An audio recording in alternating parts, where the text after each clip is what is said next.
Assalamualaikum. Anda sedang menonton Sekilas Fakta 13 Julai bersama saya, Kemilia Nur Azlan.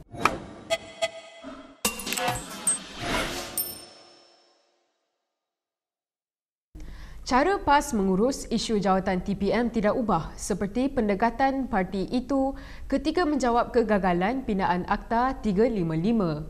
Ahli Jawatankuasa Pimpinan Amanah Nasional, Faiz Fadzil berkata PAS sentiasa mempunyai dalil politik untuk mempertahankan pendirian mereka. Menurut Faiz, semasa parti itu gagal dalam usahanya meminda Akta Mahkamah Syariah Bidang Kuasa Jenayah 1965 atau Akta 355, parti itu berhujah ia kerana ketika itu PAS belum menjadi kerajaan. Adun Permatang Parsi itu berkata, kaedah itu juga dilakukan PAS dalam isu jawatan timbalan Perdana Menteri apabila parti terbabit disifatkannya berpusing-pusing mencari dalil. Katanya perjanjian didakwa di antara Bersatu dengan Perdana Menteri Ismail Sabri Yaakob tersebut turut melibatkan salah seorang tokoh utama parti terbabit. Lebih memalukan, kata Faiz, draft perjanjian berkenaan turut dilakukan secara diam-diam sehingga tidak diketahui presidennya sendiri. Minggu lalu, Presiden PAS Abdul Hadi Awang menafikan bahawa wujudnya perjanjian mengenai jawatan TPM dan kuota kabinet di antara Bersatu dan Ismail Sabri.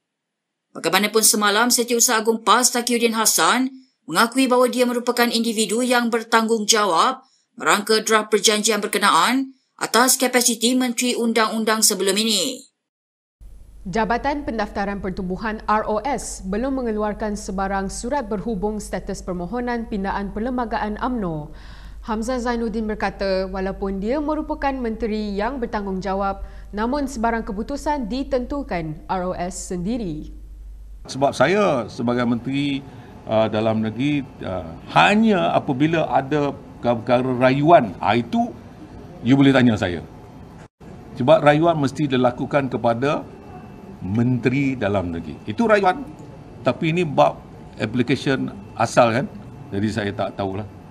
Mesyuarat Agung Luar Biasa UMNO pada 15 Mei lalu, sebulat suara meluluskan pindaan perlembagaan parti untuk membenarkan pemilihan ditangguhkan sehingga 6 bulan selepas PRU. Walaupun perwakilan parti telah meluluskan pindaan itu, UMNO masih belum mendapatkan kelulusan ROS. Bagaimanapun parti itu masih belum menerima sebarang maklum balas daripada ROS sejak 17 Mei apabila notis pindaan perlembagaan itu dikemukakan. Kita ke perkembangan berikutnya. Petronas menganggap tindakan yang diambil waris Kesultanan Sulu terhadapnya sebagai tidak berasas.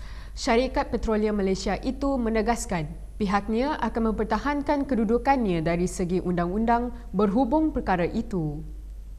Dalam satu kenyataan malam tadi, syarikat itu menjelaskan kedua-dua anak syarikat itu, Petronas Azerbaijan Shah Deniz dan Petronas South Caucasus, telah melupuskan semua aset di Azerbaijan dan hasil dari pelupusan ini telah dipulangkan dengan sewajarnya.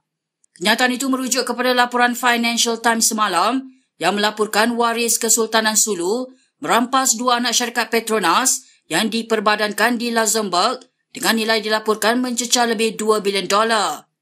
Langkah itu merupakan sebahagian daripada tindakan undang-undang yang dikemukakan mereka untuk mendapatkan papasan terhadap tanah di Sabah yang didakwa dipajak oleh nenek moyang mereka kepada sebuah syarikat perdagangan British pada 1878. Keturunan Sultan Sulu terakhir, Sultan Jamalul Kiram II, sebelum ini menuntut pampasan berjumlah 62.59 bilion ringgit daripada Malaysia berikutan proses timbang tara.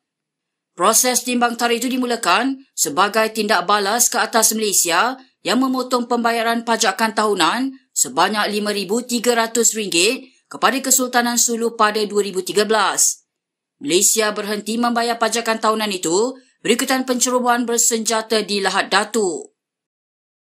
Undang-undang baru bagi menyekat ahli parlimen daripada melompat parti bakal diwartakan pada akhir Ogos atau September ini. Perkara itu dimaklumkan Menteri Undang-Undang Wan Junaidi Tuanku Jaafar berhubung RUU yang tertangguh sejak Mac itu. Dalam satu kenyataan, Menteri itu berkata RUU itu akan dibentangkan pada 18 Julai dan jawatan kuasa pilihan yang menyemak RUU itu telah mencadangkan 27 dan 28 Julai untuk ia dibahaskan.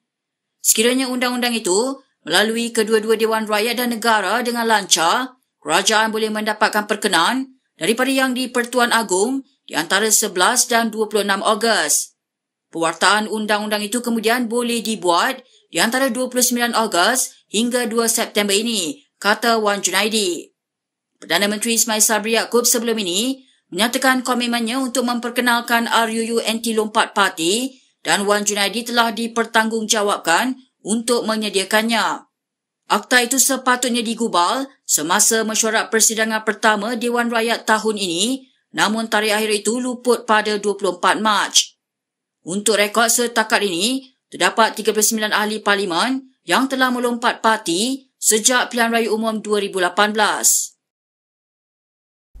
Kabinet tidak mempunyai kuasa menghalang RUU yang bertujuan menyekat ahli parlimen daripada melompat parti. Perkara itu dinyatakan ahli parlimen pengerang Azalina Othman Said kepada Malaysia Kini hari ini. Menurut Azalina, memandangkan RUU itu sudah melalui proses perundangan dan di bawah bidang kuasa jawatan kuasa pilihan, ia berada di luar bidang kuasa kabinet. Jelasnya peranan kabinet terhad kepada meletakkan Menteri Hal Ehwal Undang-Undang untuk mempengerusikan jawatan kuasa pilihan tersebut.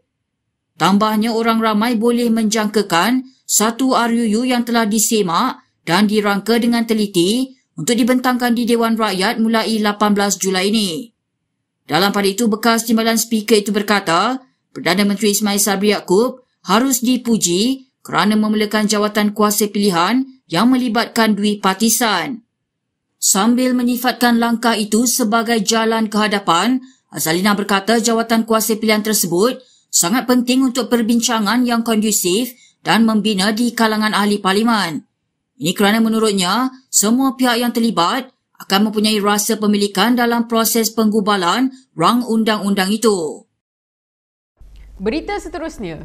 Seorang wanita mengaku tidak bersalah atas pertuduhan menimbulkan permusuhan dan kebencian di Mahkamah Session Kuala Lumpur hari ini. Siti Nur Amira Abdullah, 26 tahun, hari ini meminta agar dibicarakan atas pertuduhan tersebut. Siti Nur Amira didakwa melakukan kesalahan berkenaan semasa membuat persembahan komedi berdiri dengan mengeluarkan kenyataan kontroversi membabitkan agama Islam di Taman Tun Dr. Ismail pada minggu lalu. Video persembahan berdurasi 54 saat kemudian tular di media sosial dan menimbulkan reaksi serta bantahan ramai pihak. Siti Nur Amira didakwa mengikut Seksyen 298A Kanun Kesiksaan, iaitu kesalahan menyebabkan ketidakharmonian, perpecahan dan kebencian atas alasan agama. Jika didapati bersalah, wanita itu boleh dihukum penjara sekurang-kurangnya 2 tahun dan tidak lebih 5 tahun. Mahkamah hari ini membenarkan dia diikat jamin RM20,000 dengan seorang penjamin serta dia dikendaki menyerahkan pasportnya kepada mahkamah. Sementara itu, teman lelaki Siti Nur Amira, Alexander Navin Vijaya Chindran, mengaku tidak bersalah atas pertuduhan memuat naik video tersebut di hadapan Mahkamah Session Petaling Jaya hari ini. Berikut beberapa lagi ringkasan berita untuk hari ini.